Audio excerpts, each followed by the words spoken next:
Assalamu alaikum, good evening and welcome to this evening's show. Tonight is our guest, a very distinguished person, a writer, a historian, a journalist and a gentleman at large, Syed Badrul Hasan. Thank you for coming along, sir. My pleasure.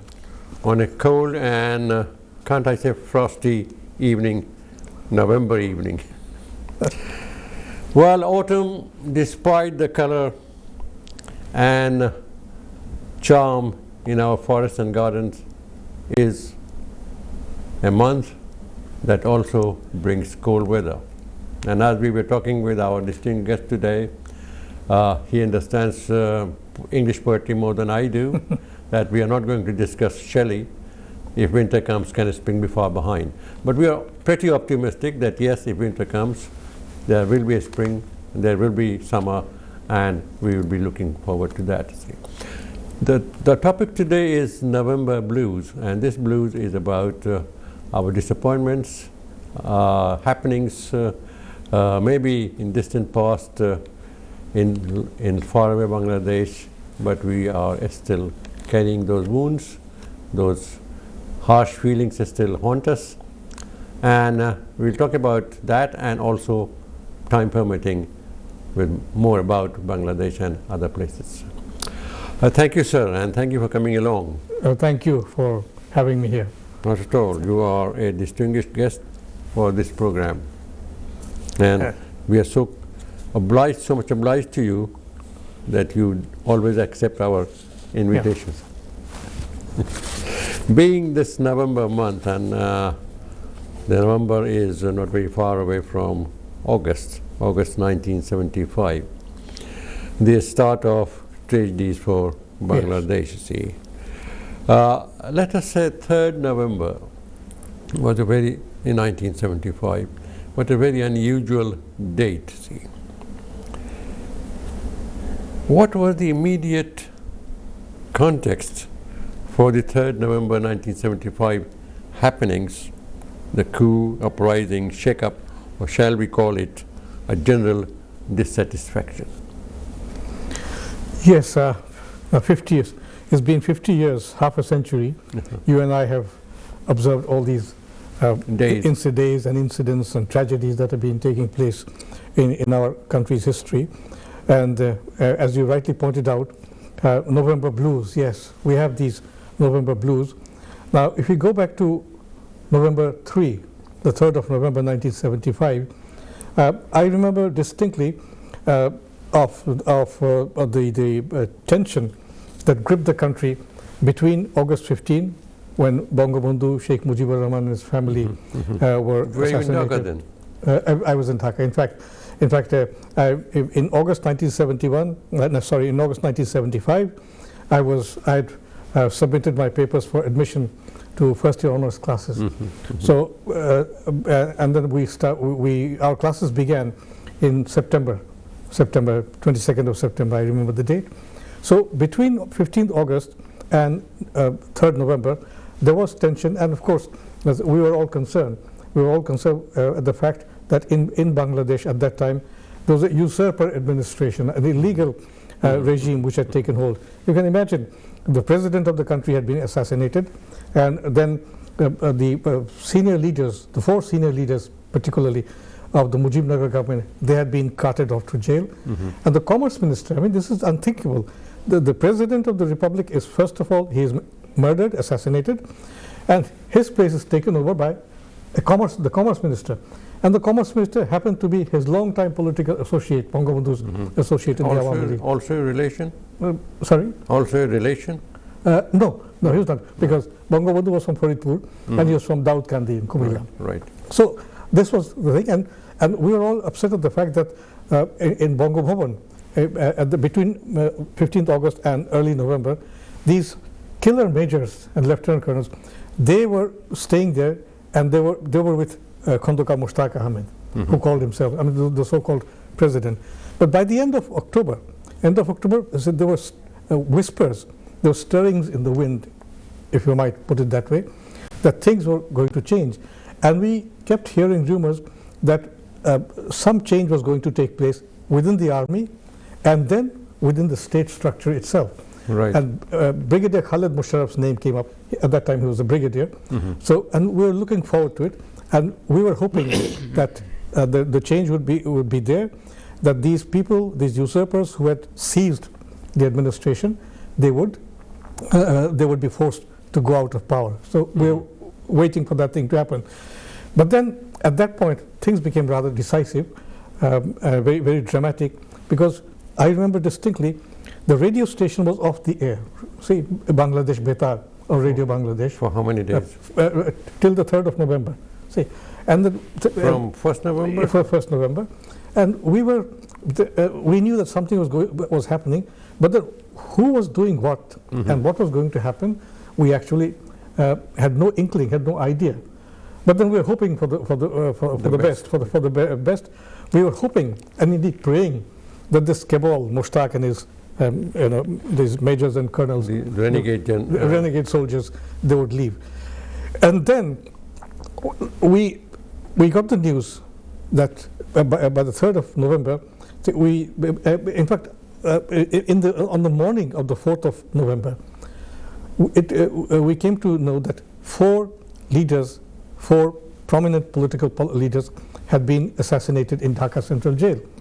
So we inquired, I mean, the whole country. That included Mr. Tajuddin. Yes, so later on we came to know that Tajuddin Ahmed, Sayyid Nazrul Islam, M. Mansur Ali, and H.M. Kamruzzaman, all brilliant politicians who had organized the liberation war in Mujib Nagar in Bangabandhu's absence, they had been killed.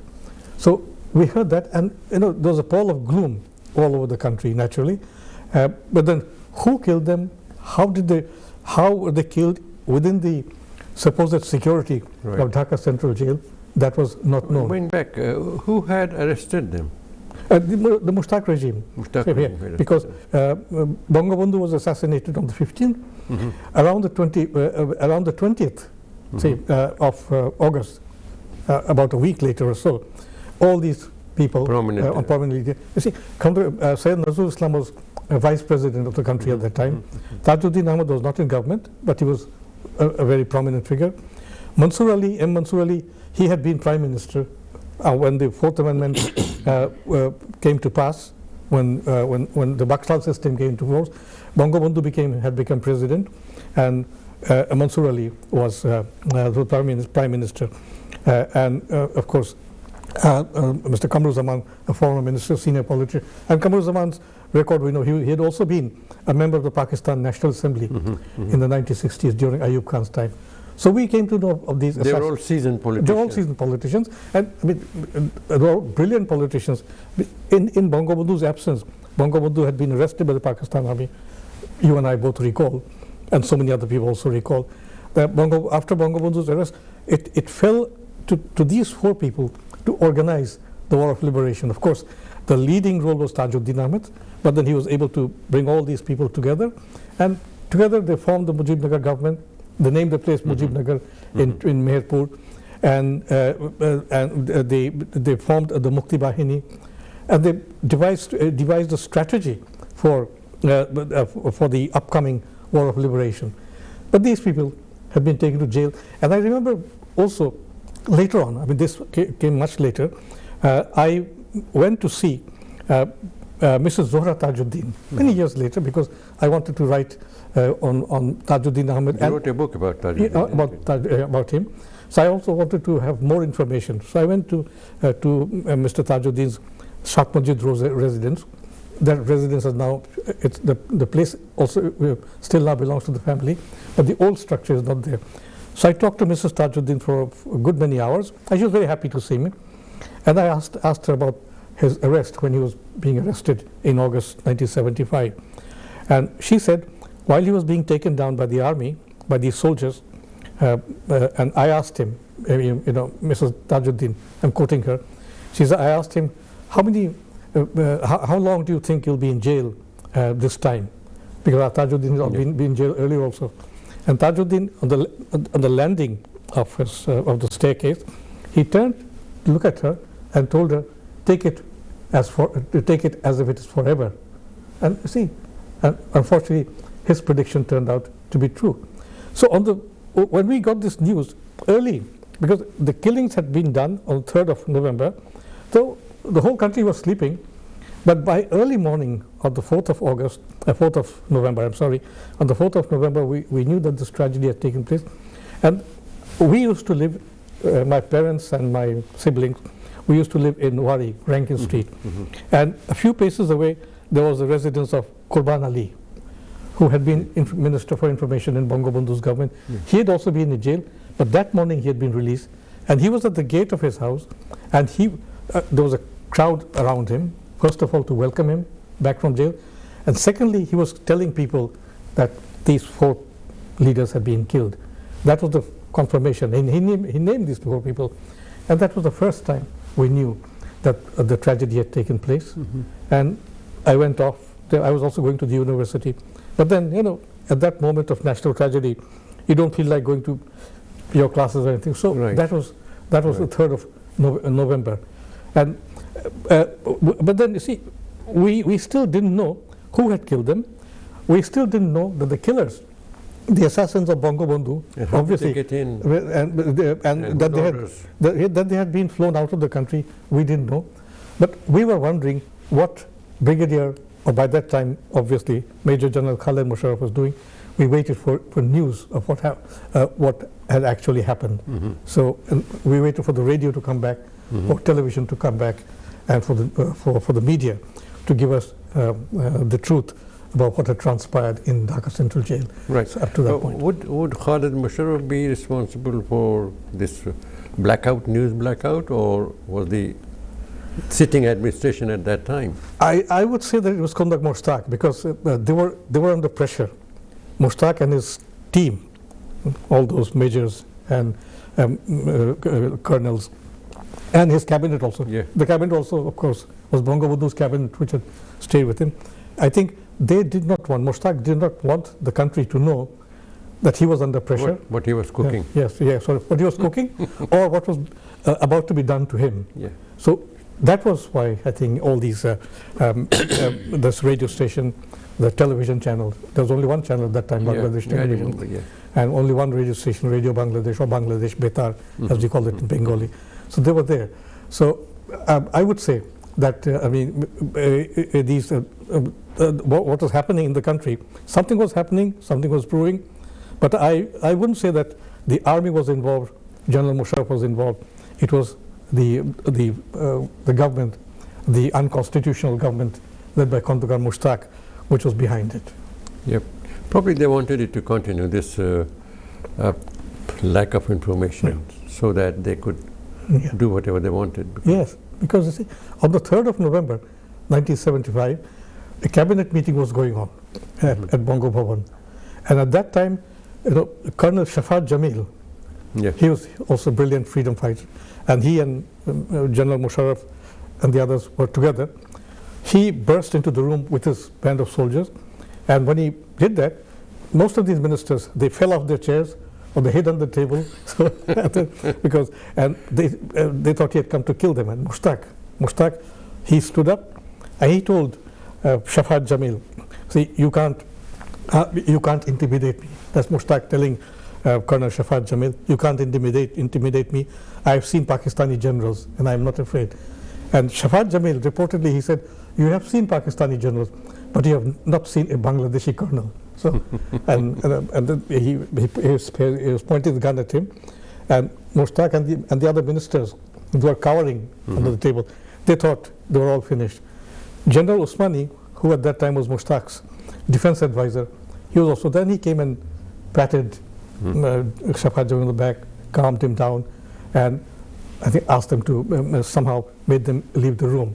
So, but they knew, Mosaddak and his team, they knew at that point that it was their end, because by the evening of that day, Brigadier Khaled Musharraf would take over as Chief of Army Staff, and General Ziaur Rahman, his predecessor, Zia had been appointed Army Chief of Staff on August 24, 9 days after Bangabandhu's assassination. He had replaced General Shafiullah, whose services had been placed at the disposal of the Foreign Ministry. And on the 3rd of November, Zia was out, and he was confined to his residence in Dhaka cantonment, and Brigadier Musharraf had taken over as Army Chief of Staff, and became a Major General. So, see, did General Khalid, did he deliver a speech or address the nation? No, we sort of expected him to deliver a speech, and people thought maybe a formal declaration of martial law will be here, that General Musharraf has taken over. We're very happy because we all knew at that moment, even 50 years later today, that during the War of Liberation, Khalid Musharraf was considered to be the most brilliant military officer in the Mukti Bahini. So we expected him to impose martial law and actually take over the country. Why? Because we wanted these people who had taken over illegally to be out of the scene. And then we also, a couple of days later, we saw a procession for the first time since 15 August, a procession which marched by way of Mirpur Road to Mirpur Road, and his brother Rashid Musharraf, who later became an MP in Sheikh Hasina's government and a minister, and their mother, General Musharraf's mother, they were at the head of the procession, but they were stopped at Kala Bagan because I think we have heard that General Musharraf, he was also very disappointed. He didn't want his family to be involved in all that. So that thing happened. But then the good thing was we knew that Musharraf had taken over. The Zia was under house arrest. But what Khalid Musharraf did not do, he kept Zia confined at his residence, but then his telephone connections were not disconnected. So I don't, because General Khalid Musharraf, from all sources, from the people I've been talking to over these last 50 years, he was a thorough gentleman. And I believe he thought that let the telephone connection remain, and he's out of power now. I'm there, nothing will happen. But then that should not have been done. But that a conspiracy was brewing up. Yes, and the conspiracy was brewing, because in the background there's Colonel Tahir and the JSD, Jashod. See, nowadays we have the JSD, divided into 2, 3, 4 factions, and you see many of these old JSD people, now talking about Bangabandhu, singing praises of Bangabandhu, singing praises of Sheikh Hasina. But at that time, they had a very nefarious role to play, because I have a friend, Mohiuddin Ahmed. He's a writer, historian. He was also with Jashod. Sorry? The Indian gentleman. No, he's from Bangladesh. So he has written quite a good number of books on the JSD, on the Awami League, on BNP. So he wrote in one of his books on about the JSD, and he exposed the JSD's role. Now he's no more with the JSD now. He's more a historian now, and he mentioned there that there was a JSD conspiracy before 1975. In 1974, that the JSD people, the Gono Bahini, they had planted bombs at the entrance to the secretariat, and on that particular day, Bangabandhu was supposed to enter the secretariat, and the moment his car would enter the gate, or try to enter through the gate, there'd be an explosion and Bangabandhu would be dead. But unfortunately, the bombs were planted the previous evening, and then the whole night it rained and the bombs lost the effectiveness. So this writer, he mentions the fact that the JSD was involved, and of course some of those people he mentions in the book, they protested, but he said, I have evidence, I know. So all these I wish I had known this when I interviewed Mr. What was his name? The Minister of Information. He was Mr. Inu. Inu, yes. Yes, very sad, because we still remember that Mr. Inu's picture. Well, I know he was a gentleman, but then again, that role, I mean. I had asked him if he can justify his being a part of the Awami League government. And he said, no, it has changed a lot. I said, I still have your sayings. I can see it, what you said. And he said, no, everything has changed, and why don't you come to Dhaka? That's not an answer. But okay, things change, times change, but history doesn't change. No. You know, if people are guilty of doing something in history, they should be, hauled up. Justice should be done. Now I have a question, but probably we won't have enough time before the break. But anyway, we can.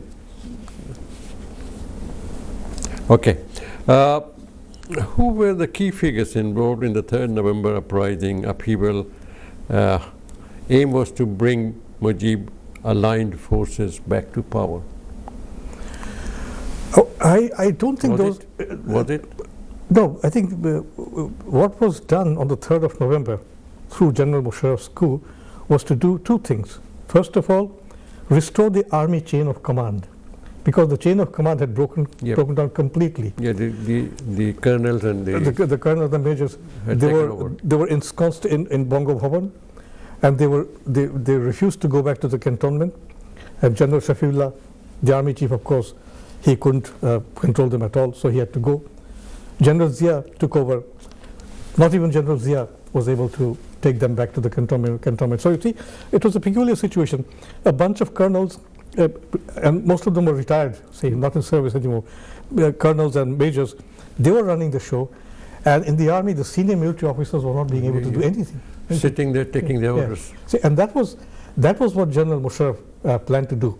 Bring them back, restore the chain of command, and restore the authority of the senior officers, and bring these people back to the cantonment. Perhaps he also had in mind the idea, we don't know, because he only had 4 days. Have a chance to address the nation. Perhaps he would have court-martialed them, but we don't know.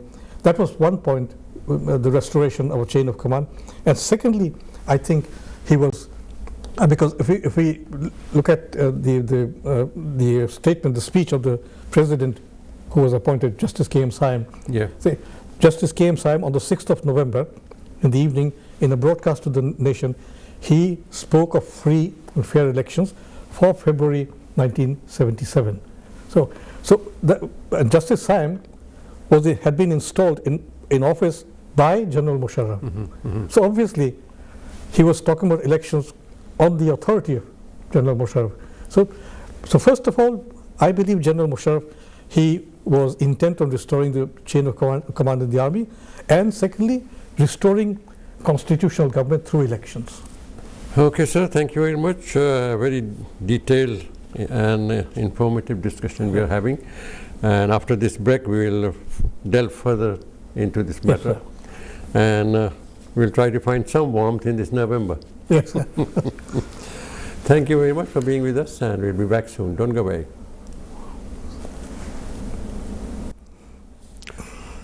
Welcome back. Badr Bhai, the 3rd November coup was a reaction to the 15th August assassination of Sheikh Mujib. Secondly, to put, as we discussed, to put in order things that were going haywire, and also to restore the chain of command in the army. Now, we have other questions, and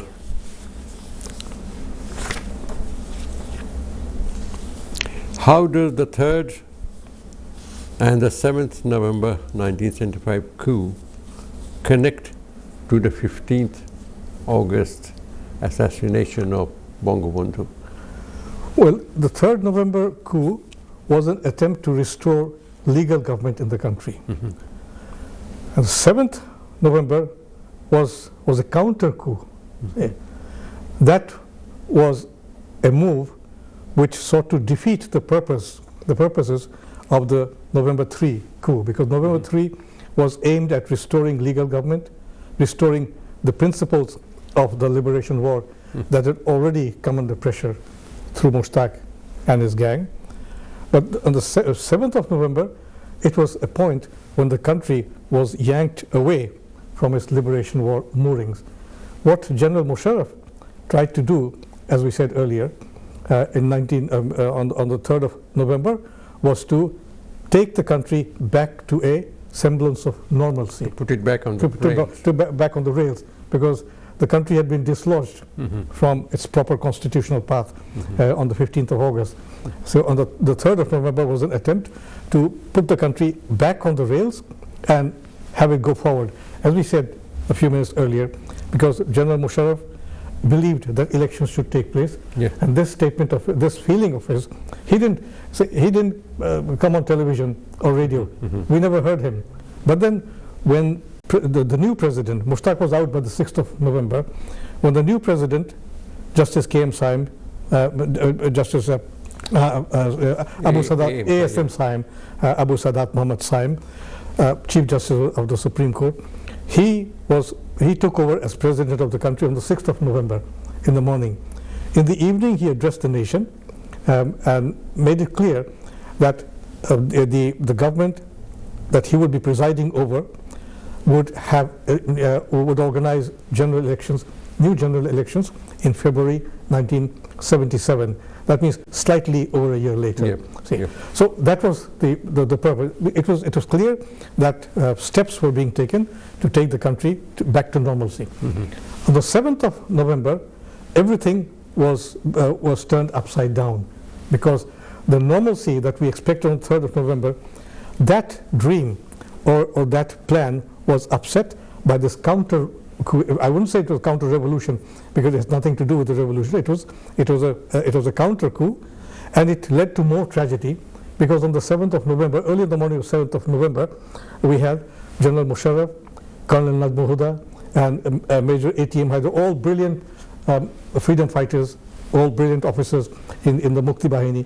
All three of them were murdered, were assassinated by renegade soldiers again at the headquarters of 10 Bengal. Do you have any idea who were the persons responsible for that? The whole... That is still a mystery. See, that is what we would like to know, because 50 years have gone by, and there's been no inquiry. About Bangabandhu's assassination, there's been an inquiry. And about the 4th of November, there's been some kind of an inquiry, but not not fully satisfactory. But about the killings of the 7th of November, we call it the day when freedom fighter officers were killed. But then you see, so many governments have come. I mean, General Zia was there. He never explained what happened on the 7th of November, because see, on the 7th of November, after General Musharraf and the other two officers were murdered, he came back to the position of Chief of Staff. He never explained what actually happened. Then neither the two gentlemen, Tawab and no, because you see, on the only days a day earlier, see, on the 6th of November, so that was last day, unfortunately, the last day in the life of General Musharraf. See, on the 6th of November, at the old Gana Bhavan, which was the president's house, then in Bangabandhu's time it was Gana Bhavan, and today it's the Foreign Affairs Academy. Is that where Queen Elizabeth also? Yes, exactly. So Queen Elizabeth was stayed there in 1961. So at that place, Brigadier Khalid Musharraf, he had been promoted to Major General, and Air Vice Marshal M.G. Tawab and Rear Admiral M.H. Khan of the Navy. We still have that famous picture, say, of these two gentlemen placing these new epaulets on General Musharraf's shoulders. So, and formally signifying the idea that he was the new Chief of Army Staff and a Major General. It was an acceptance. I mean, when they're taking part in that. Exactly. And see, you can see General Musharraf, a very smiling General Musharraf, and a smiling M.G. Tawab, and equally smiling was Rear Admiral. What happened to these two officers? No, so these two officers, they stayed on. See, the very next morning, General Musharraf was dead, but they stayed on. They were not punished for their actions. No, because they were not punished. So they quickly showed their loyalty to General Zia. And I remember very well, after this tragedy of 7 November, in February the next year, 1976, there was a Sirat conference, Siratun Nabi conference at the race course or Sawardi Uddan, and that was presided over by Air Vice Marshal M.G. Tawab. And Rear Admiral M.H. Khan, he became part of the government, of the Zia government. Yes. So, and he stayed there. He's praying to Allah subhanahu wa ta'ala for mercy. Yes. so but then Tawab couldn't stay in office for long because he developed differences with General Zia, and he went back to Germany, where he had been staying earlier before he was called back to replace Air Vice Marshal A.K. Kondokar. So on the 7th of November, see what as we know, it was a tragedy. It was a tragedy. See, on the 15th of November, we had a tragedy. On the 3rd of November, we were hoping that this tragedy would be rolled back, and the country would get back to the proper people. But then, at that time, they say on the 3rd of November, we didn't know that these 4 leaders had been assassinated. Even so, we believed that General Musharraf would be able to turn the tide and restore everything. But then what happened was, I remember the morning, as I said earlier, we were in Wari, we used to stay in Wari, and I walked up to Bongo Bhavan, and then we saw all these pro-Zia soldiers coming in and raising slogans of Bangladesh Zindabad for the first time. Zindabad, we also heard during Mushtaq's time. Yes. But then publicly, these soldiers were they were raising the slogan Bangladesh Zindabad and Nara Takbir. So Zindabad and Joy Bangla, they represent two sentiments. Yes. It? So Joy Bangla was not there anymore at all. So since the 15th of August, there was no Joy Bangla. The only time we heard Joy Bangla was when a procession was going, as we said earlier, procession was going, comprising General Musharraf's mother and his brother. There we heard Joy Bangla for the first time. But then again, 7th of November put an end to all of that. Isn't this a mystery that Awami League was such a grand party, which penetrated even to the villages, and the supporters were numerous supporters, even non-countable, so many. And yet, after the assassination of Sheikh Mujib, nobody came out to protest. I'm talking about the supporters of Awami League, the members of Awami League. Even at the Thana level, at the village level, the Awami League was it's a very powerful and very well organized organization, see, and nobody came up. And that's it. That's it. I mean, that's the saddest part. Nobody came out. You know, because only the previous evening, 14th of August, if you remember, Bongo Bandhu was supposed to go to Dhaka University the next morning on the 15th. Throughout Dhaka city that day, there were some incidents in Dhaka University, but overall there were processions in favor of Bongo Bandhu's slogan, raising slogans in favor of Bongo Bandhu. On the morning, the nation was in a state of shock. Actually, they didn't know. We didn't know that Bongo Bandhu could be killed. He would be assassinated by their own people, and then that his own minister, commerce minister, would become the president, the illegal, of course, the illegal president of the country. That was not. But the bigger problem here, the bigger failing here, was that Bongo Bandhu and his family were assassinated in the pre-dawn hours of the 15th of August. See, and it was not yet daylight. But then, nearly 5 hours went by, 9 o'clock, and the army, under General Shafiullah and the other senior officers, didn't take any action. They could have, the only person who went to try to save Bongo Bandhu was his security advisor. So, but the army could have taken action against these coup plotters. And what they could have, a very powerful Mukti Bahini was there. Yes, Mukti Bahini was, Rakhi Bahini was there. Rakhi Bahini, yes, sorry. Yes. So they could have taken action, but they didn't. Nobody took any action. See, it would have been easier for the army to quell the coup, see, and get hold of these assassins, these killer majors and colonels, and then at least preserve the government. Bongo Bandhu had been killed, but the vice president, Sayyid Nazrul Islam, was there. He could have been installed. He could have taken over, not installed. He could have taken over as the president of the country. But they did. By 9:30, all of these senior military officers, Zia, the Navy chief, and the Army chief, the Air Force chief, they all turned up at the radio station in Shahabad, and Mushtaq was there. They pledged their loyalty to him, Now, that is a mystery. Why didn't they take nearly 5 hours had gone by, Bangabandhu's body and the bodies of his family were lying there, and nobody took any action. And so Mushtaq went on, and Mushtaq had his loyalty. They could have said, we don't recognize you. Yeah. But that is another mystery. If the generals had said that it was illegal, we don't accept you. Yes. Mushtaq wouldn't, with knowing fully well about his caliber, he would not dare to challenge. He would not dare to, because these colonels and majors, if they had been, they could easily have been arrested. Yeah. And placed on trial. But then normal government would still be there. But that was not done. I mean, that is another part of our national tragedy. And of course, coming back to 7 November. So you see, the way these generals, the General Musharraf and these two army officers were killed, I mean, the brutality in the extreme form. And they sought sanctuary at 10 Bengal, the headquarters of 10 Bengal. And 10 Bengal had been loyal to General Musharraf.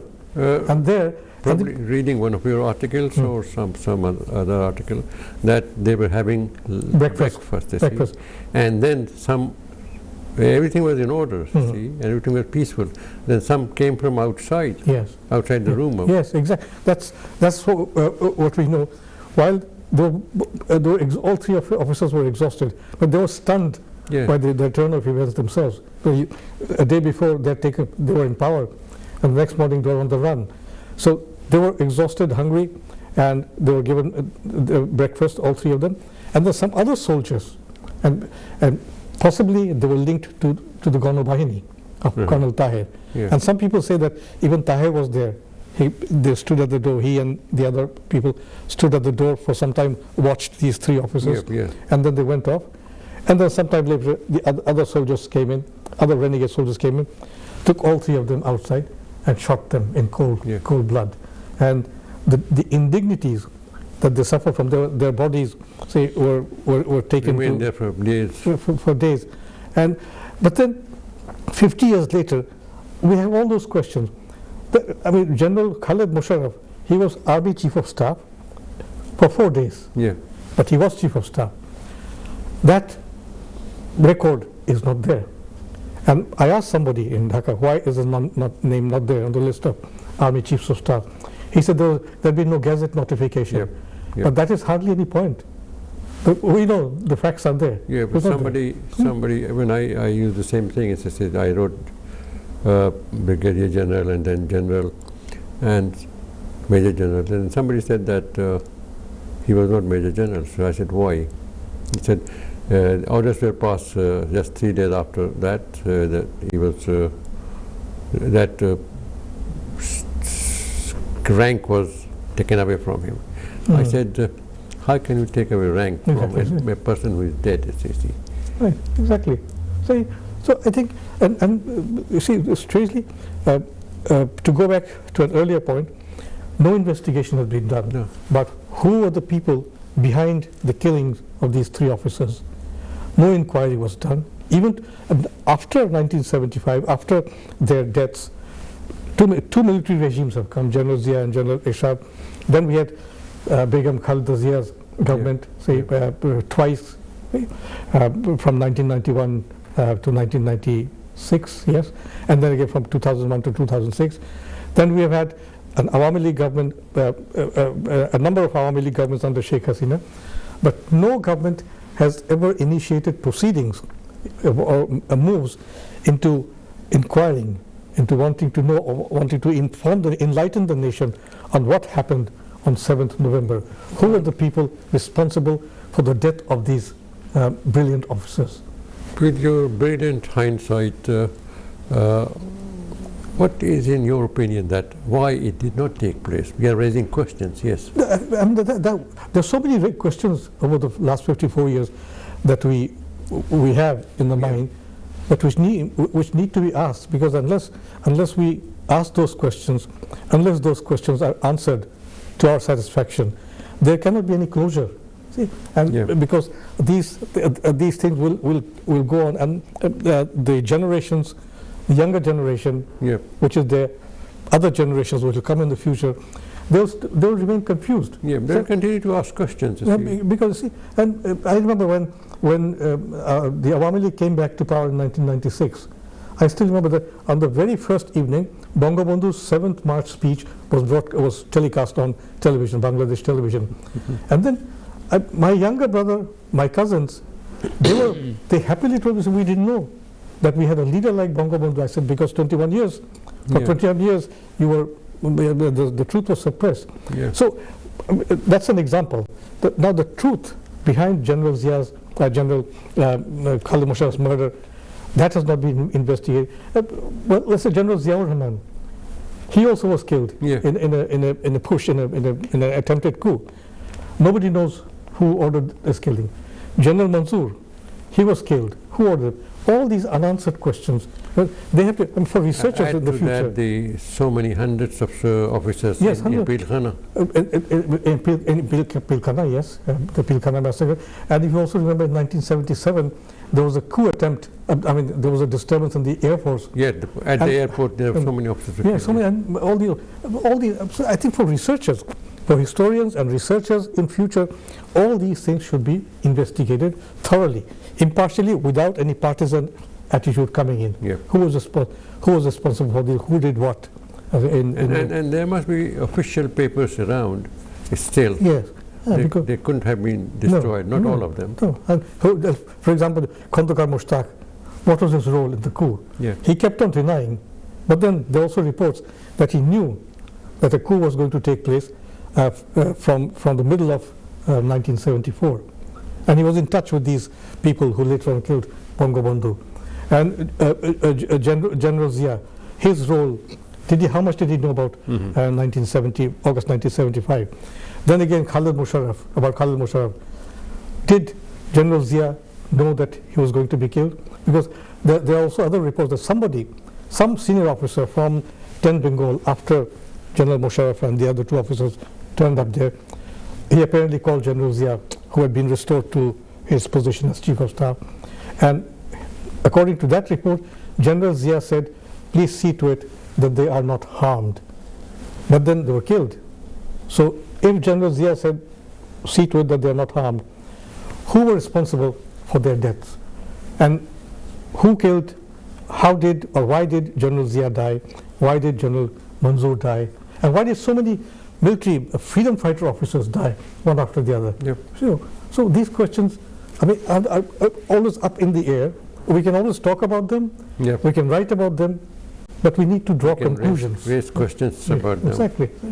Sure. Well, of all the mega-sized question remains, why was Bangabandhu Sheikh Mujib killed? Exactly, I say. That's it. A lot of people will give us the misleading information that it, because of Naxal he died. No. The conspiracy was there. Because, you see, moves to kill him had always been there. First of all, if we recall, he was tried. He was put on trial before a military court in Pakistan in August 1971, while we were waging a war of liberation.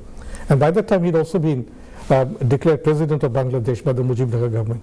And the military tribunal, Pakistani military tribunal, that was headed by an officer called who was Brigadier Rahimuddin Khan. And later on, Rahimuddin Khan became a lieutenant general. And a sentence of death was passed on Bangladesh. General Wasiuddin, no. No, General Wasiuddin, no. He was isolated. So General Rahimuddin, he was a Punjabi officer. So, and they passed a sentence of death on Bangabandhu in mid-November. But then other things happened. The war intensified, and in Bangladesh, in occupied Bangladesh at that time, the Mukti Bahini was getting more active. And by the 3rd of December, war on the Western Front had also broken out. The Bangabandhu was saved. But then you see, the conspiracy that was involved, large-scale, wide conspiracy that was involved in Bangabandhu's assassination is evident from the happiness with which Pakistan's Prime Minister Zulfikar Ali Bhutto reacted to the news on the 15th of August. He recognized what he thought was the Islamic Republic of Bangladesh. It had not become an Islamic Republic. And then again, on the morning of 15th August, early in the morning, in Islamabad, At Pakistan Television, the general manager, the managing director of Pakistan Television, he kept on asking his colleagues, Dhaka se koi khabar aaya hai? You know, and they said no, and he kept on asking after every few minutes. Then, when news went to Pakistan that Sheikh Mujib Rahman had been assassinated, they broadcast the news. So you see. Okay, sir. On that sad note, we have to bring this program to a conclusion. And thank you very much for coming along and sharing your views with us. Thank you, viewers, for being with us, and we hope that you've enjoyed the show as much as we have had in producing it. Hope that you have got some of your answers. We'll continue to discuss and try to dig the answers for you. Thank you.